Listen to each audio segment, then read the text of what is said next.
umaga sa atin lahat mga kapirata. So, ang kasama po pala namin ay yung dapat po ay si Lolo Edo Mayuga.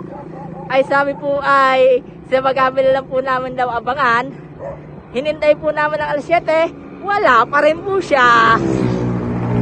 So, kaya lang po kami na lang po dalawa ni Pepe, pamaski na lang Edwin Lopez. Yan po siya. So, ang lakas po niyan. Yan na lang po kami na lang po dalawa nagbike para utay-utay. Hinintay po namin si Yap Yap o si Lolo Edo. Hindi po siya dumating eh. Kakahintay po namin eh. Nag-utay-utay na kami. Wala pa rin. Shoutout nga po pala sa buong Pirates ng Cavite. Ako ay pa-ride-ride lang ngayon at dahil hindi rin ako